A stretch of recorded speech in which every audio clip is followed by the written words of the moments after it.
José Legault, Hélène Buzzetti, Michel Séauger, bonsoir. Bonsoir. Bonsoir. Bonsoir.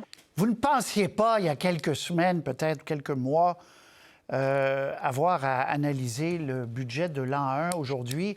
Bien, quoi qu'il l'avait dit qu'il le voulait, mais lui-même le reconnaît, c'est amusant, que dans son entourage, ils ont dit « Es-tu sûr que tu veux faire ça? » Premier tour de table, José Legault, il dit ce que beaucoup de gens disent par ailleurs, bien, avec les chiffres des finances publiques pures, le Québec indépendant serait viable.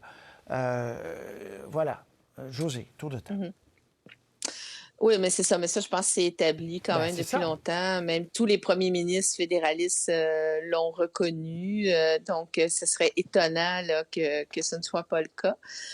C'est pour ça que moi, je vois ça comme un exercice qui est surtout politique et non pas un exercice comptable ou économique, on le sait. C'est vraiment, comme vous l'avez dit tout à l'heure, c'est plusieurs choses, mais une première chose, c'est de remettre la question de l'indépendance dans le débat public, dont elle était disparue, grosso modo, depuis le dernier référendum. Et c'est de le faire beaucoup pour essayer d'établir aussi ou renforcer son image d'un chef qui dit ce qu'il fait et qui fait ce qu'il dit. Donc, que les gens soient pour ou contre sa vision, pour ou contre ses convictions, il persiste et signe. Et sur ce plan-là, ça fait partie de la recette PSPP, ça. Oui, exactement. Michel Séauger, c'est intéressant parce que avec sa façon à lui, il ne va pas, dit-il, on verra l'avenir, on verra, mais il ne va pas tomber dans la crise existentielle à l'approche des élections en disant, bon gouvernement ou souverain. Lui, résolument, il a choisi de prôner et de plaider l'indépendance du Québec, puis que le prochain mandat, si le PQ était là, il allait essayer de la faire. Michel. Oui, c'est ce qu'il dit. On verra rendu à l'élection quand le président de comté de Joliette va appeler au central en disant « Si c'était pas de votre maudite affaire de référendum, on gagnerait le comté. » Si ça va tenir aussi longtemps. C'est un peu ça qui est le danger, qui a été le danger, qui a guetté tous les chefs du Parti québécois, Jacques Parizeau y compris. Alors, ça, c'est un premier problème. Quant à l'exercice du budget de l'an 1, c'est d'abord et avant tout un exercice pour le Parti québécois. De la même façon qu'il a été très habile en faisant abolir le serment au roi, et ça donnait l'impression aux militants péquistes qu'il en avait gagné une, ça, c'est... Voici, on est sérieux, on veut faire un référendum, puis on travaille dans ce sens-là. Les militants péquistes disaient depuis très longtemps, on ne la fera jamais l'indépendance si on n'en parle pas.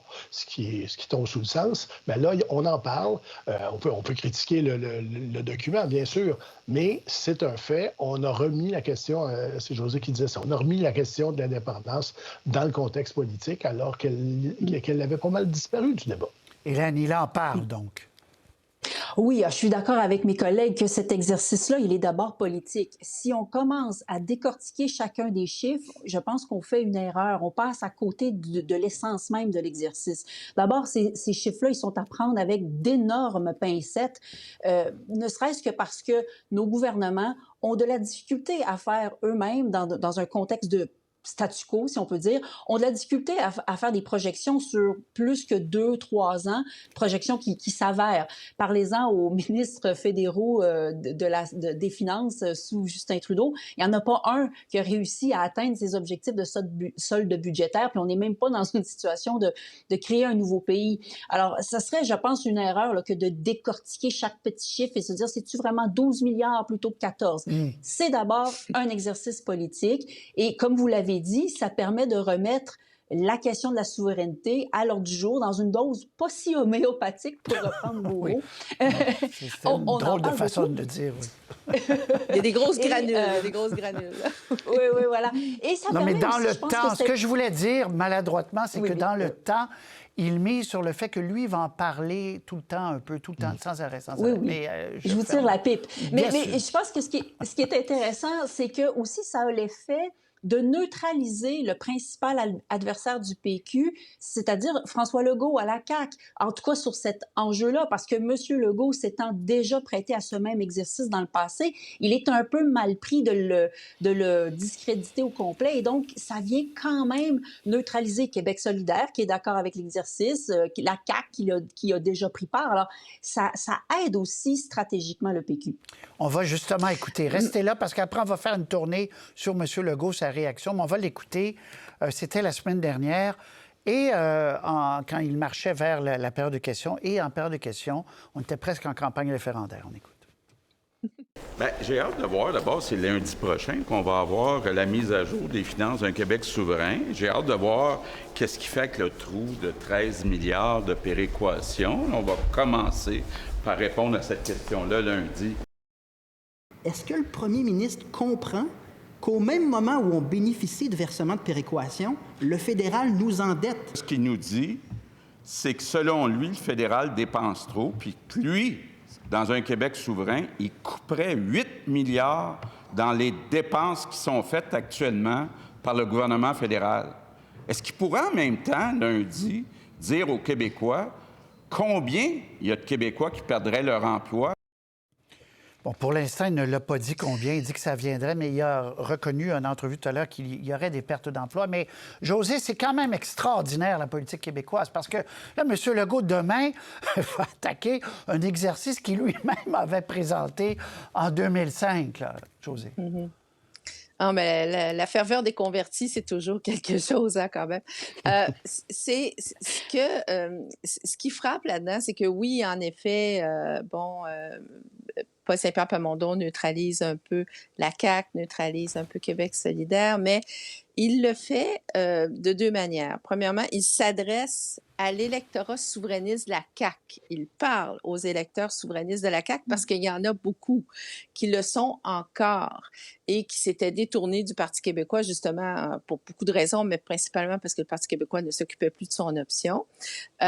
Et il oblige, ce faisant, le premier ministre Legault à revêtir des habits très fédéralistes, parce que tout le discours qu'il tient, tout le monde a fait des blagues, on aurait dit Jean Charest, on aurait dit Jean Chrétien, c'est les mêmes arguments, il manque juste, comment disait ça, M. Chrétien, si ma grand-mère avait des roues, elle serait un autobus, il manque juste ça, mais il l'oblige à faire ça. Et M. Legault, il est très conscient que c'est pas nécessairement bon pour lui auprès de la faction souverainiste de son électorat et de son aile souverainiste dans son conseil des ministres et dans son caucus, qui l'a obligé, évidemment, à renoncer publiquement à leurs convictions pour se dire seulement nationaliste. Mais il y a beaucoup de monde dans son conseil des ministres qui sont encore souverainistes. Donc, c'est un peu, vous savez, c'est un wedge issue, hein? C'est vraiment, voilà. C'est vraiment, Paul Saint-Pierre Plamondon rentre vraiment un wedge, là, une politique de division, et il oblige M. Legault à se faire plus fédéraliste qu'il voudrait l'être. Bien dit, à se faire plus fédéraliste qu'il voudrait le faire. Hélène, ça va être intéressant au cours des prochains jours. Ça va ressurgir, ce débat-là. M. Legault doit prendre une posture qu'il ne doit pas aimer beaucoup à court terme. Je suis entièrement d'accord avec tout ce que José vient de dire. Il revêt les habits du croc souverainiste. De un, c'est un peu difficile à croire venant de sa part, mais ensuite, effectivement, ce n'est pas très bon pour son personnage quand même de premier ministre nationaliste. Et donc, d'une certaine manière, il a ravivé, Monsieur Legault a ravivé un peu les élans nationalistes et donc le Parti québécois par son propre discours. Mais là, s'il se met à adopter le discours inverse, de dire on va perdre des jobs, etc., il pourrait aussi raviver le PLQ. Et donc, quand José parle du wedge, c'est aussi la coalition caquiste qui pourrait éclater et revenir à ces deux ailes d'origine, hein, les souverainistes péquistes et les fédéralistes libéraux. Alors, c'est effectivement très habile face à la CAQ. Michel Séauger, devant cette douceur apparente, donc, on verra, là, on verra. Mais il y a une stratégie, en tout cas, qui peut fonctionner à court terme. Mais, comme vous avez dit tout à l'heure, on est loin de l'élection. Oui, et il y a une stratégie qui peut fonctionner, mais elle peut aussi ne pas fonctionner. N'oublions pas que quand on publie un document comme celui-là, ce n'est pas la première fois qu'on le fait. Il y avait eu en 1973, ça a été refait par M. Legault, etc. Quand on met ça sur la place publique, le document, il est critiquable. Alors, à ce moment-là, il peut être démoli par bien du monde aussi, là. Il y a plein de choses là-dedans qui sont quand même un petit peu étranges. Monsieur Saint-Pierre Plamondon dit, par exemple, le gouvernement fédéral dépense beaucoup trop, le 82 milliards, vous allez voir. Il donne des exemples comme, par exemple, Santé Canada, puis il donne des exemples comme le ministère du patrimoine. Le ministère du patrimoine, c'est la culture. Hein? Est-ce que le Québec souverain va couper dans les fonds alloués à la culture? Santé Canada, ça approuve les médicaments, puis les vaccins, puis ces choses-là. Est-ce qu'il va falloir le faire dans un Québec souverain? Alors, c'est ça aussi le problème plus large et pas stratégique de ce document-là, c'est qu'on peut vraiment le discuter puis dire, OK, mais le 82 milliards qu'on envoie à Ottawa, c'est pas vrai que on joue ça par-dessus la jambe. Ça sert à quelque chose. C'est quelque chose, ça sert à quelque chose. Très bien. Juste quand tu parles des affaires étrangères, il y a 30 bureaux à l'étranger, le Québec, le Canada, dans à peu près tous les pays du monde. Il va falloir donner des passeports, il va falloir faire des visas, il va falloir faire ces choses-là. Il va falloir avoir des représentations plus souvent à l'étranger, donc ça va coûter plus cher. Okay. C'est toutes ces choses-là qui vont s'accumuler. OK, rapidement. Et j'ajouterais vite fait, c'est que ce qu'on évacue aussi de l'équation, c'est l'aspect négociation. On a beau arriver avec des prédictions rationnelles, tout ça devra être négocié avec Ottawa et ça ne veut pas dire qu'on va obtenir ce que l'on pense rationnellement être en droit de réclamer. OK, très bien. Sur la dette, entre autres. Conclusion, Josée. Oui, mais je ne pense pas que la prochaine campagne électorale, qui est seulement dans 3 ans, va se jouer sur ce document-là. Et ça, c'est un autre aspect habile de M. Plamondon, c'est qu'il le sort 3 ans avant les prochaines élections. Donc, les gens pourront dire tout ce qu'ils ont à dire, mais à un moment donné, ça va commencer à sentir un petit peu le réchauffer. La prochaine campagne électorale risque de se jouer sur continuons ou pas, je ne vais pas reprendre le slogan de la CAQ, avec la CAQ et François Legault s'il se représente. Et ça, je pense que au Parti québécois, les gens en sont de plus en plus conscients aussi. Très bien. Un mot, un tour de table rapide. Mélanie Joly, on va l'écouter parce qu'il y a des demandes pour un cessez-le-feu à Ottawa, plusieurs députés. Le Bloc qui s'est rangé derrière la position du NPD également. On écoute Mélanie Joly. Je pense qu'on ne devrait jamais avoir peur de parler de paix. Maintenant, il y a beaucoup de préoccupations dans la région par rapport à la situation des civils à Gaza. J'entends la position de plusieurs de mes collègues. J'entends le fait que les Canadiens s'attendent à ce que le Canada joue un rôle qui est équilibré. Mais pas d'appel à un cessez-le-feu du Canada pour l'instant. Michel C. Non, parce que le cessez-le-feu est impossible à ce moment-ci. Puis on peut le demander, mais ça ne donnera rien à cause de la situation sur le terrain. Ça, c'est quelque chose qui va arriver s'il arrive plus tard. Actuellement, le problème du gouvernement canadien, c'est de voir un pays qui est beaucoup plus divisé qu'il ne le pensait sur cette question-là. Il y a 30 ans, on ne se souciait pas d'une communauté... arabo-musulmane qui était vivante puis qui était présente au Canada. Il y a des députés qui appuient la position palestinienne dans le caucus de M. Trudeau. Ça c'est relativement nouveau. Voilà.